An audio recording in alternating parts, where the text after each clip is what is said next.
একটা রমজান যদি সামনে যে আসতেছে, একটা রমজান যেইভাবে পালন করার বন্দা যদি এইভাবে পালন করে, যেইভাবে পালন করার দরকার ওইভাবে যদি একটা রমজান পালন করে, তাহলে এক রমজান দিয়া আপনার আমার জিন্দেগি সুরক্ষিত হয়ে যাবে।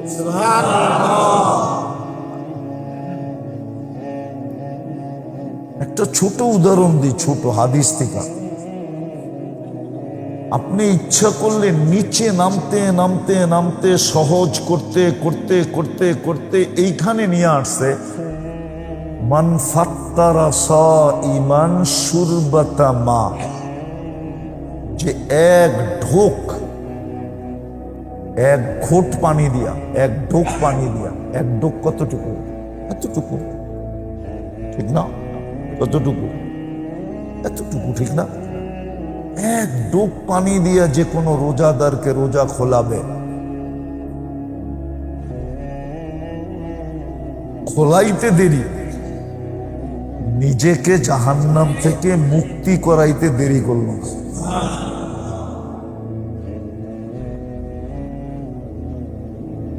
আপনি কত সহজ। আর আল্লাহর সিস্টেম হলো একবার যদি মুক্ত করলো, তাহলে ওরে আর কখনো শাস্তি দিবে না।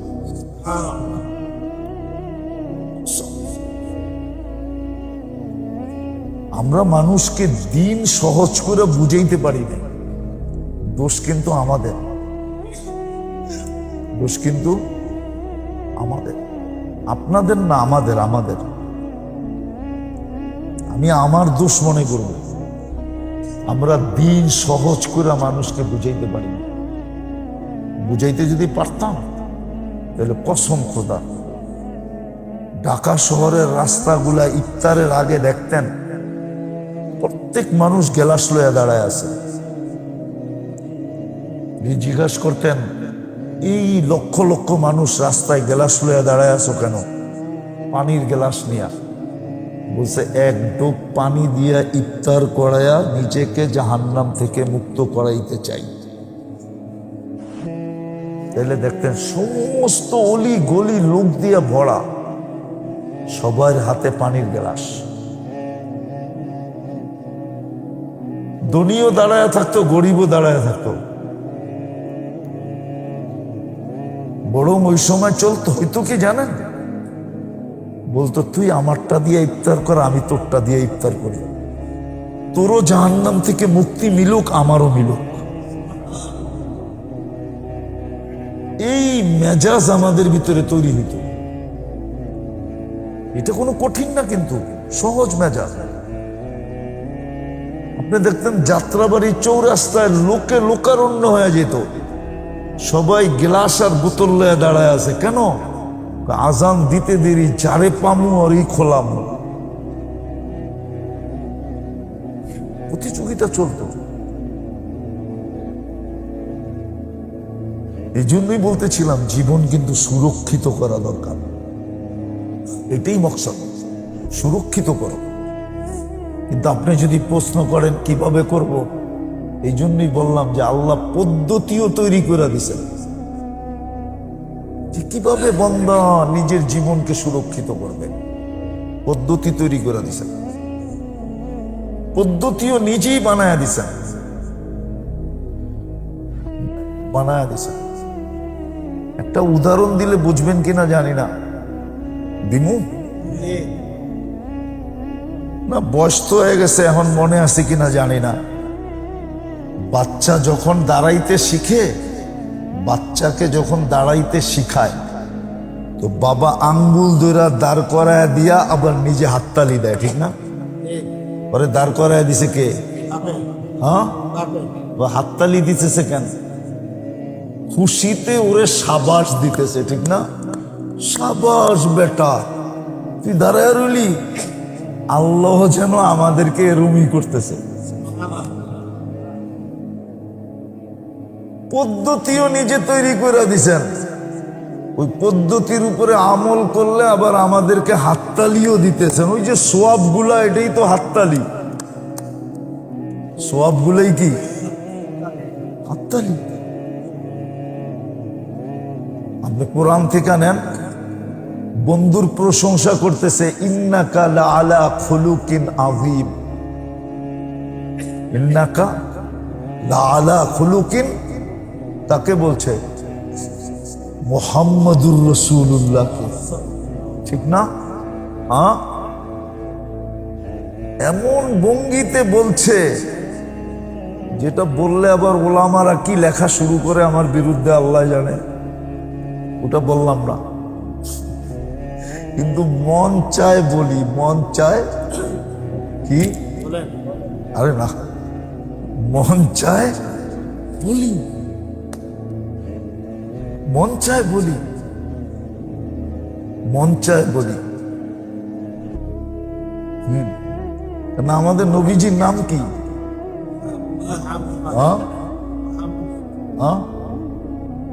কিন্তু আল্লাহর একটা নাম আছে মাহমুদ। কি কি মাহমুদ নাম আছে না? সূরা ফাতিহার শুরুতে তো আলহামদুলিল্লাহি,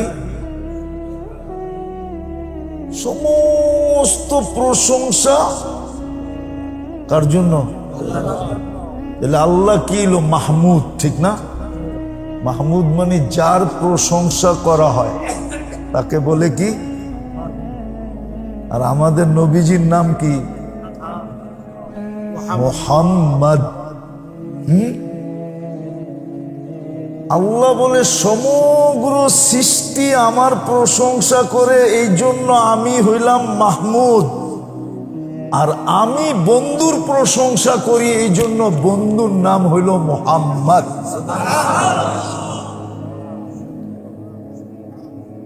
সমগ্র সৃষ্টি আমার প্রশংসা করে, এই জন্য আমি কি? মাহমুদ। আমি আল্লাহ স্বয়ং প্রশংসা করি কার? বন্ধুর, এই জন্য বন্ধুর নাম কি? মুহাম্মদ। তো যেটা বুঝাইতেছিলাম, বন্ধুকে এত বড় আখলাকওয়ালা কে বানাইলো?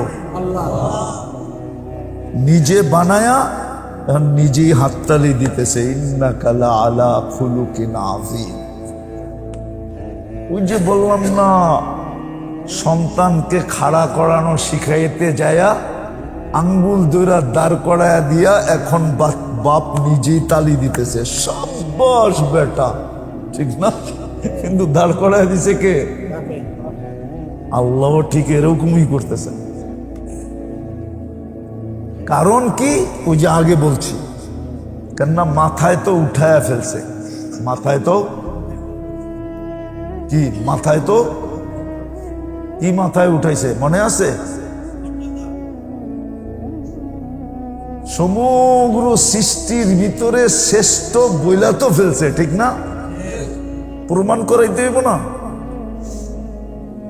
এখন প্রমাণ করানোর জন্য সুযোগও তৈরি করে দিচ্ছেন, আবার পদ্ধতিও নিজেই শিখাইয়া দিতেছেন, পদ্ধতিও নিজেই শিখাইয়া দিতেছেন।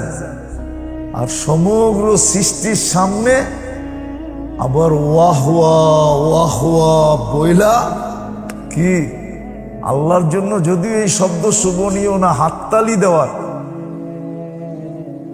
যে আল্লাহ সমগ্র সৃষ্টির সামনে আবার হাততালি দিয়া আমাদেরকে ওয়াহওয়াও বলতেছেন, শাবাশ শাবাশ।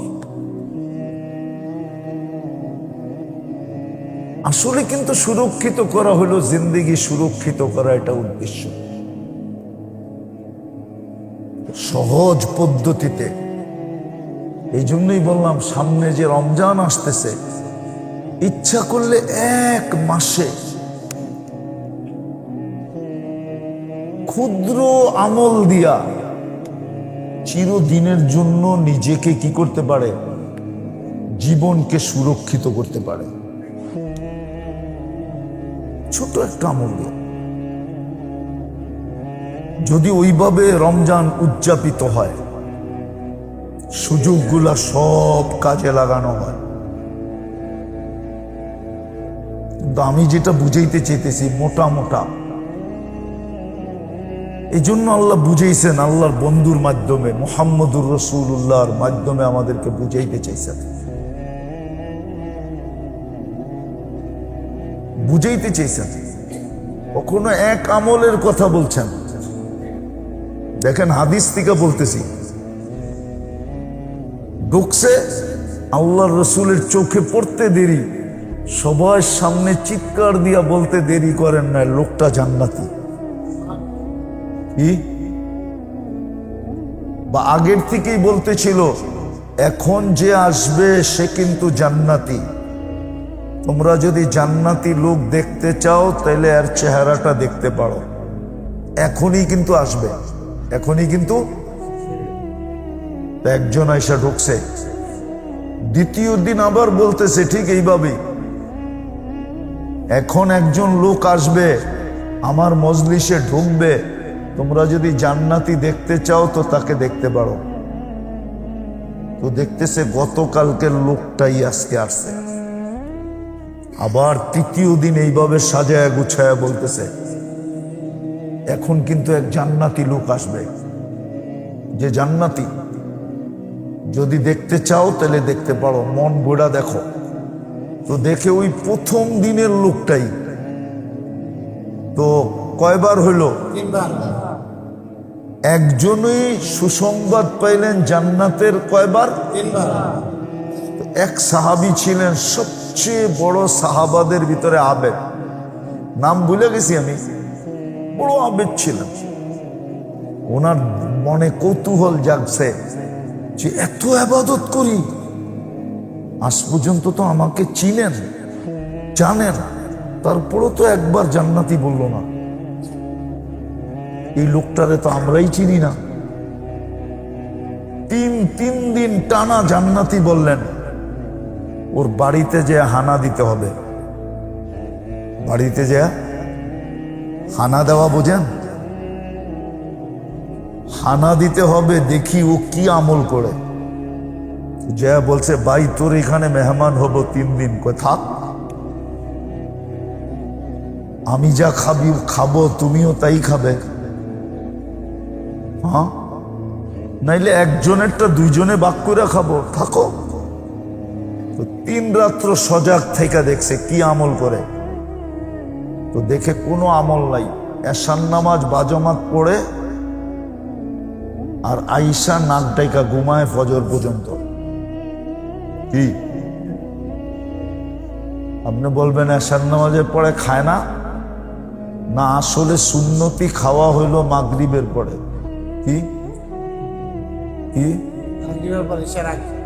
আমরা যেটি খাই এটি আসলে খাওন খাই না, ওষুধ খাই। কি খাই? ওষুধ খাই না, আমরা আসলে অসুখ খাই, অসুখ, রোগ খাই, রোগ। আসলে খাওয়ার তরতিব হইল মাগরিবের পরে, এশা আর মাগরিবের মধ্যখানে খায়া আপনি এশার নামাজ পড়বেন। এটা হলো আসল খাওয়ার তরতিব। অভ্যাস করতে পারলে খুব ভালো হবে। আমি পারবো না, কিন্তু আপনারা পারবেন। না, আমার দ্বারা হবে না, আগেই বলে নিতেছি, আপনাকে দ্বারা হবে। আর যদি পারেন অভ্যাস করতে, তাহলে দেখা যাবে হারানো অনেক কিছু আবার ফেরত পাওয়া যাবে। আমি মসজিদে বসে বলতেছি আপনাদেরকে, হারানো অনেক কিছু আবার কি ফেরত পাওয়া যাবে। কালকার থেকে অভ্যাস করেন, গড়ালা করে রেডি করেন যে আমার খাওয়াটা কমসে কম মাগরিবের পরে দিয়ে দিবা, আমি খাইয়া এশার নামাজ পড়তে যাব। অভ্যাস করেন, 2-3 মাস, 4 মাস, 5 মাস, বৎসর খানিক করার পরে দেখবেন, তখন আবার আপনি আমারে খুঁজবেন। হারানো অনেক জিনিস আপনি পাওয়া যাবেন, আল্লাহ দিয়া দিবে। তো উনি এশার নামাজ পড়ে এসে ঘুমাইতেন, তো 3 দিন থাকার পরে জিজ্ঞাসা করতেছে, ভাই 3 রাত্র দেখলাম, তোর ভিতরে তো কোনো আমল দেখলাম না। এশার নামাজ পড়স, এসে ঘুমায়া যাস, ফজরে উঠোস আর ফজর নামাজ বাজামাত পড়স, কিন্তু 3 দিন আল্লাহর রসুল তোমাকে কেন জান্নাতি বলল? তো বলল, কেন বলল এটা তো বলতে পারবো না, কিন্তু একটা ধারণা দিতে পারবো। বুঝছে সেই ধারণাটা কি? বলছে, আমি যখন ঘুমাইতে যাই তখন আমি দিলটা ঝাড়ু দিয়া ঘুমাই। কোনো মুসলমানের জন্য, কোনো মানুষের জন্য আমার দিলে কিচ্ছু থাকে না।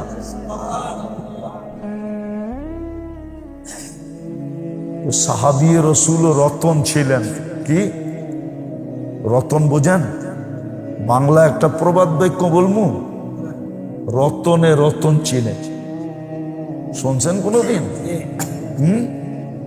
সাহাবারা রতন ছিল, ওনারা রতন চিনতেন। আমরা তো রতনই না, আমরা রতন চিনমু কই থেকে? ওনারা কিন্তু রতন ছিলেন। রতনে রতন চিনে, রতনে। শুনছেন কোনোদিন এই প্রবাদ বাক্য? না, মনে হয় শুনেন নাই। এখন আর বলে না, ঠিক না? রতনে রতন চিনে। সাহাবারা চিনতেন। শোনার সাথে সাথে বলছে, হ্যাঁ, এটার জন্যই মনে হয় তোমাকে 3 দিন আল্লাহর রসুল জান্নাতি বলছে। অথচ ছোট একটা আমল, ঠিক না? কি ছোট আমল না? ছোট আমল, ছোট আমলে জান্নাতি হয়ে গেছে। আর এই পদ্ধতিটা কে তৈরি করছেন? কে? আবার ওই ব্যক্তিকে এই সুযোগটাও কে দিছে? কারো মনে তো আসে নাই, ওনার মনেই আসছে, না আমি দিল ঝাড়ু দিয়ে ঘুমাবো, আমার দিলে কারো জন্য কিচ্ছু রাইখা আমি ঘুমাবো না, সবার জন্য আমি দিল পরিষ্কার করে তারপরে কি করব? ঘুমাবো। এতটুকু আমলে জান্নাতি। তো যেটা আমি বুঝাইতেছিলাম, জীবনটা কিন্তু সুরক্ষিত করা, এটা কিন্তু মাকসাদ। আর সুরক্ষিত করার জন্যই আল্লাহ পদ্ধতি দিছেন। সবাই যে সবগুলা পারবে এরকম না, সবাই সবগুলা পারবে এরকম না। আবু বকর সিদ্দিক রাদিয়াল্লাহু তাআলা আনহু যেটা পারছেন, কিন্তু ওনার পাশেই যে ঘুমায়া আছেন সেও পারে নাই। কি পারছে নাকি? মনে হয় বোঝেন নাই, চিনেনি নাই। কে? ওমর রাদিয়াল্লাহু তাআলা আনহু। ওমর রাদিয়াল্লাহু তাআলা আনহু। আবু বকর যা পারছে উনি অনেকবার পরীক্ষা করে দেখছে, তারপরে বলছে, না, এই বুইরার আগে যাওয়ার কোনো আকাঙ্ক্ষাই দিলে রাখবো না, বুইরার সাথে সাথে থাকবো, আগে যাওয়ার চিন্তা বাদ। কেন? এর আগে যাওয়া যাবে না, আমি পারবো না। তো নিয়ত কি করছে? সাথে সাথে থাকবো, আগে যাওয়ার চিন্তা, আগে যাওয়ার চিন্তা, বুইরা যেটা পারবো আমি পারবো না। আল্লাহর রসুল ইশারা ইঙ্গিতে বুঝাইয়া দিছেন, তুমি খামাখা প্রতিযোগিতা করলে লাভ হবে না, তুমি খামাখা প্রতিযোগিতা করলে লাভ হবে না। সবার দ্বারা সবকিছু সম্ভব না। হ্যাঁ, রাগ হয়েন না, কিন্তু রাগ হয়ে যাবেন বলবো। হ্যাঁ, আপনি সংসার চালাইতে চান আপনার ইচ্ছা মতো, ঠিক না? কিন্তু কোনোদিন আপনি বিবির ইচ্ছা দেখছেন? ছেলের ইচ্ছা, ছেলের বউর ইচ্ছা, ভাইয়ের ইচ্ছা। আপনি তো সংসার চালাইতেছেন আপনার ইচ্ছা মতো। এই জন্যই তো সব সংসারে ভেজাল। সমস্যা। আল্লাহ তো